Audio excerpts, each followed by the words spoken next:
Hello everyone, myself Bhavesh Chakor, and today's my video topic is object-oriented programming. So we have already heard this term that Java is object-oriented programming language. So let's look at this concept of object-oriented programming. So this object-oriented is combination of two words, object and oriented. The object means in layman's term, this object means any physical entity, and oriented means it is a one like it is kind of an interest in any kind. So in the layman's term, the object oriented means the property or some interest in a particular kind of a entity. So in the technical terminology, the object oriented means the program pattern or design is in such a way that it is oriented towards the object. The objects in the Java programming language means the objects are the physical entities. That means it occupies the memory in a space. The objects are or an instance of a class. So we know that in Java the code is written inside the classes. The class is nothing but a logical entity. It does not occupy a memory on a space, and class contains the various fields like variable, methods, constructor, and also another some kind of variables. So the class is nothing but the collection of all these entities, and the object is nothing but the some instance of a class. So using this object, we can access the various data members present in the class. So this is the object oriented programming means everything in Java is an object. So it is treated as an object. There are four main pillars in the object oriented programming. The first one is the abstraction, then encapsulation, polymorphism, inheritance. These are four pillars. Let's look at first what is abstraction. So the abstraction basically uses for the providing the security. Means in the Java programming we know it presents the multiple classes and multiple classes, methods, variables.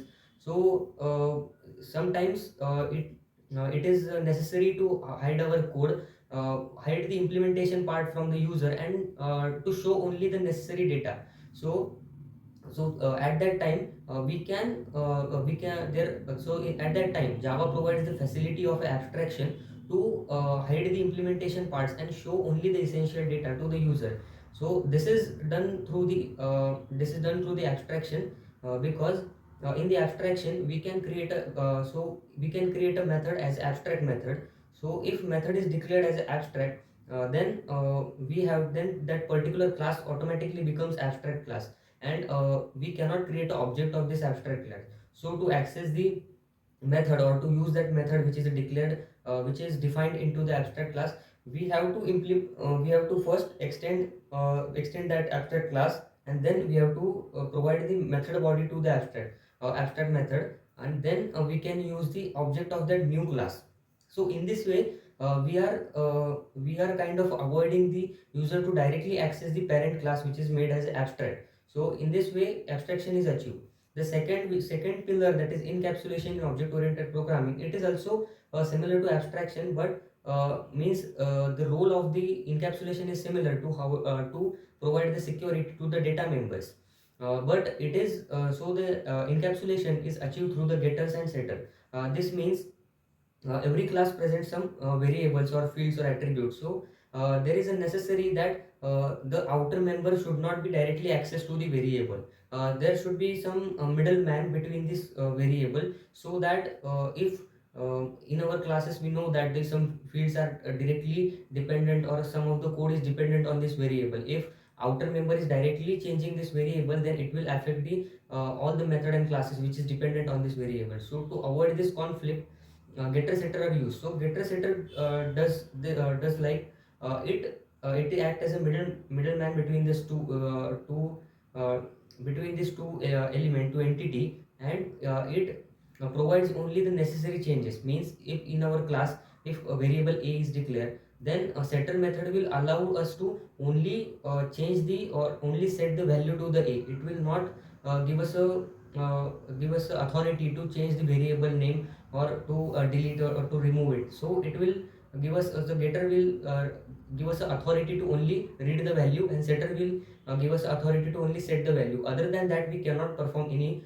operations on the variable. So this is achieved due to the encapsulation. Then next one is the polymorphism. So in the polymorphism means there are many times when our when we have to write a similar kind of a logic. Means we have to perform addition of multiple numbers. Let's say multiple addition of two integer data types, then addition of two float data types.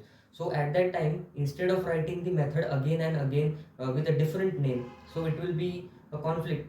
Means after some time, if we are looking in the code, we will be confused that method A is performing the addition of integer, method B is performing the addition of two float number. So instead of naming that different, we can write the name of a method similarly. Means method A also addition, method B is also addition, but we can change the data types of this data types or input arguments of this method. So by changing the input arguments, it will be called as a method overloading. Means one method we are overloading again this method with the new fields or new arguments. So that is, so in that way the polymorphism is achieved. Then the fourth pillar of this object oriented programming is the inheritance. So as the name suggests, the inheritance means to inherit. So this principle inherits the property of one class into the another class. Means there are, so we can achieve this inheritance through the extends keyword. So in the, if it is a interface, then we have to use the implements, and if it is a normal class, then we have to use the extend keyword. If so, when we extend one class into another class, then the first class which is being extended is known as a parent class, and the class in which we are extended is known as a child class. So in the child class, automatically after inheritance, all the properties of a parent class gets it presents all the properties are inherited. So this property we can use in the class B. Means for example, class we have parent class A, and child class B. If class B is extending class A, so in the class B, automatically it will contains all the variables and fields of a class A, and we can use that variable through the object of a class B itself. So that is the concept of a inheritance. So that's all sum up with the object oriented programming.